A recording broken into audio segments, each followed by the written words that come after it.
Black and white photo of Manzanar Camp Barracks with American flag blowing, mountain in the background, and barbed wire fence scrolling from left to right with words 10 camps, 10 stories beyond the barbed wire.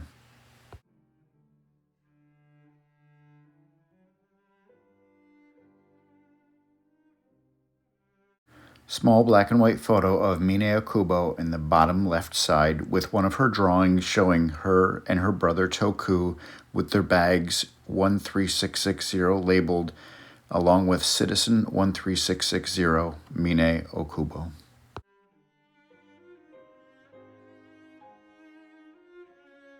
Black introduction tile with white words.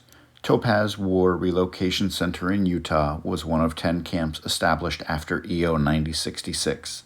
It operated from September 11, 1942 to October 31, 1945 with over 11,000 incarcerates. Miyo Okubo was born in Riverside, California.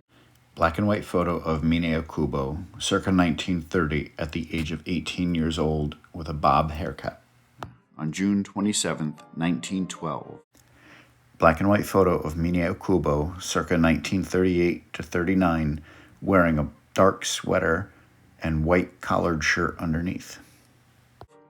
Her mother, Miyo Okubo.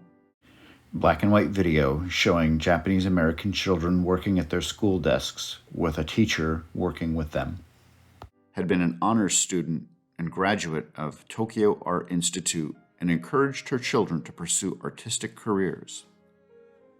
After Riverside Poly High School, sepia-colored postcard that says the Polytechnic High School, Riverside, California, showing the school on a bluff with trees in the foreground. Miyo Okubo enrolled at Riverside Junior College. Historic video footage showing Japanese Americans in their caps and gowns at graduation. And was awarded a fellowship by the University of California, Berkeley. Black and white photo of Miyo Okubo, circa 1935, wearing her cap and gown. She enrolled there for a bachelor's and master's of fine arts degree. After graduation, historic video montage of several people painting as part of the Federal Arts Project. She took a job with the Federal Art Project, a branch of the New Deal-era Works Progress Administration, assisting on the painting of murals for the Servicemen's Hospitality House, hand-colored postcard that says Hospitality House for Servicemen, 660 13th Street, Oakland, California. In Oakland, when Executive Order 9066 was issued. Drawing done by Miyo Okubo showing a crowd of people standing around a sign that says Evacuation Order Number 19. Mine and brother Toku. Black and white photo at Tanforan showing two lines of Japanese Americans standing in a line waiting. Were confined at Tanforan.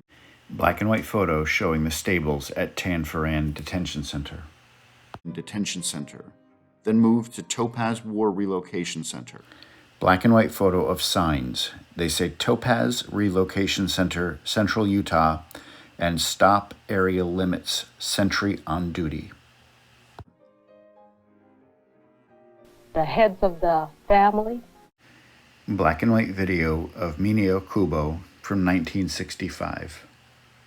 And single persons were ordered to report and register, and we were given our family number and tags. We were told what to bring and what not to bring, and told what to wear for pioneer life in camp. We had 3 days and 3 nights to pack and get ready. Black and white drawing of Mine and her brother Toku with their luggage that is labeled Okubo 13660. Some of the things we left, some of the things we gave away, and some of the things we stored. Black and white video of Japanese Americans loading their lifelong possessions into the back of a moving truck. It was the government. Baggages were heaped high on the sidewalks for blocks. Drawing by Miyo Okubo showing packages and luggage piled on the side of the road with a bus alongside. Buses were lined up in the street for blocks. We lined up single file, paraded in front of everybody, and entered the bus. Black and white video showing soldiers escorting Japanese Americans onto buses. The guards were still standing, and the friends were waving goodbye to us. Black and white video showing Japanese Americans leaving on the bus with people waving to them. And the public was gawking. We crossed the Bay Bridge in silence, traveled several miles south, and arrived at the Tanforan Assembly Center. Black and white drawing by Miyo Okubo showing Japanese Americans carrying their luggage off the bus while an armed guard watches over. As it entered, we saw heaps of baggages with family names dumped here and there. Black and white video showing Japanese Americans picking up their bags and luggage at the camp.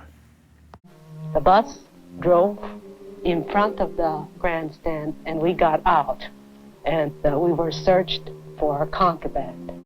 Drawing by Miyo Okubo showing incarcerates being searched upon arrival at camp. Straight-edged razors and knives and liquor.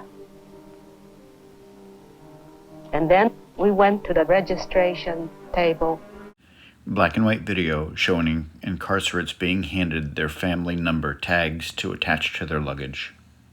And were assigned our stable 16 and stall 50.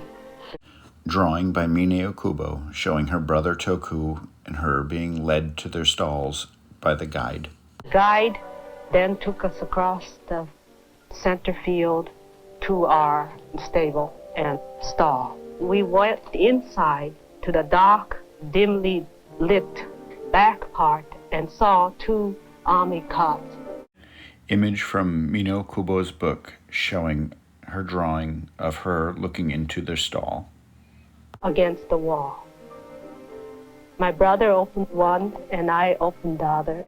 Drawing by Miyo Okubo showing her brother Toku and her putting their cots together. And we sat in the dark looking at each other. By then it was 10 o'clock. Black and white video of Miyo Okubo. And we decided we'll hit the hay. But it turned out so cold that Miyo Okubo drawing showing her in bed on her cot with a U.S. Army blanket. we finally had to open everything in the bags and the suitcases. Miyo Okubo drawing of her brother and her laying in their cots with all of their clothes on top of them. And spread it on top of us. We could hear every noise, but we were so tired that Black and white video of Miyo Okubo. finally, about 12 o'clock, fell asleep. That was our first night in camp. While at Topaz, drawing by Miyo Okubo showing her standing in an art studio with art pieces. Okubo taught art classes and drew cover designs and illustrations for the literary review Trek. 2 covers of Trek that were illustrated by Miyo Okubo. Since incarcerates were not allowed cameras, black and white photo of Miyo Okubo at Topaz with a clipboard sketching, and then a drawing that she made at camp showing Japanese Americans. She documented her time there through drawings. She produced over 1,000 sketches of life in camp. In early 1943, black and white photo of men and women standing in an art gallery looking at Miyo Okubo's work. Her drawing of camp sentries won a prize in a show at the San Francisco. Page from a newspaper at Topaz Camp. Miyo Okubo wins in SF Art Show highlighted. Museum of Art, and appeared in the San Francisco Chronicle. Page from the San Francisco Chronicle that says An Evacuee's Hopes and Memories with Miyo Okubo's drawings around the sides. The Chronicle's editors commissioned a set of her camp sketches. Black and white photo of Miyo Okubo drawing the cover of Trek magazine. As a feature for their Sunday magazine, This World. The editors of Fortune magazine. Cover of Fortune magazine with two figures facing each other, praying. Saw this and hired Okubo to work on a special issue on Japan. 3 images drawn by Miyo Okubo for Fortune magazine. Okubo's camp sketches in Fortune caused a sensation. The San Francisco Museum of Art. 2 black and white photos of Miyo Okubo at an art gallery with patrons looking at her artwork. Hosted a special exhibit of the original artwork by Okubo in August 1944 while she was still incarcerated.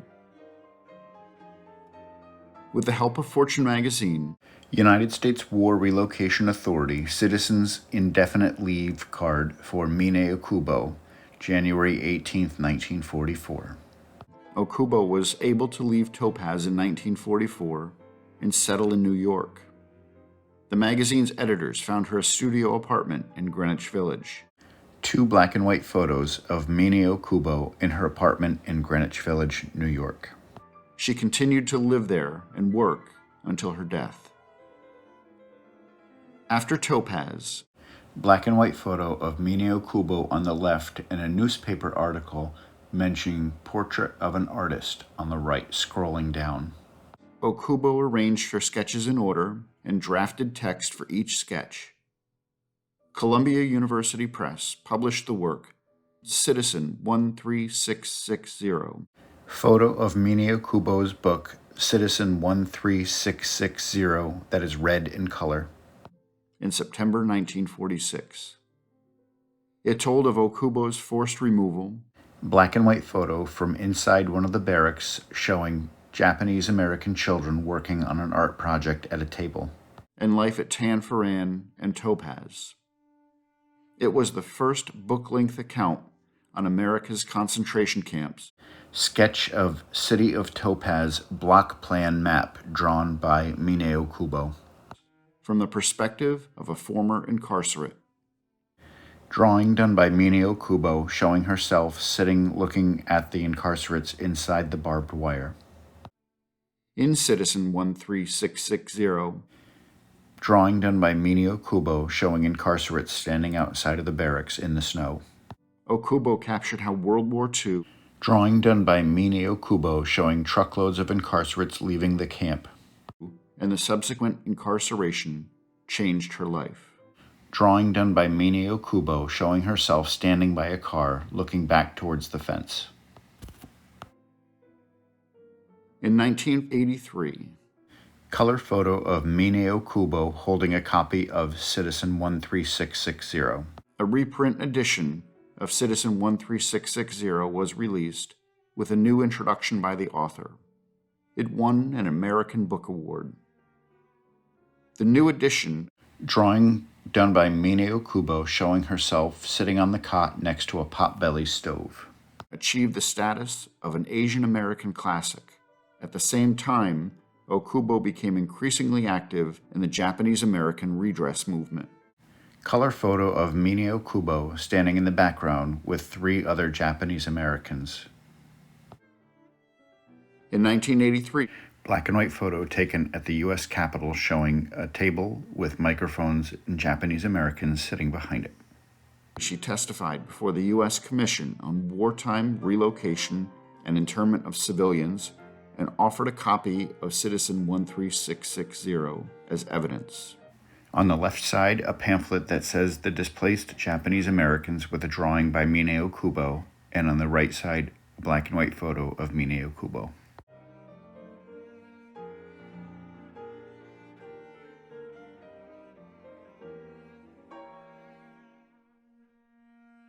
Black and white picture drawn by Miyo Okubo of herself sketching in the bottom right corner with a quote, "We were suddenly uprooted, lost everything, and treated like a prisoner with soldier guard, dumped behind barbed wire fence.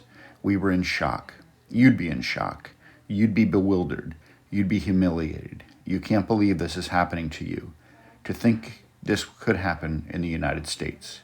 We were citizens."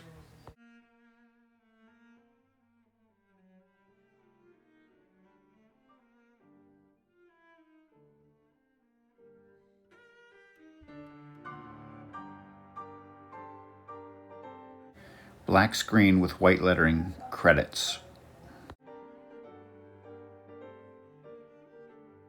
Black screen with a color image of the National Park Service arrowhead.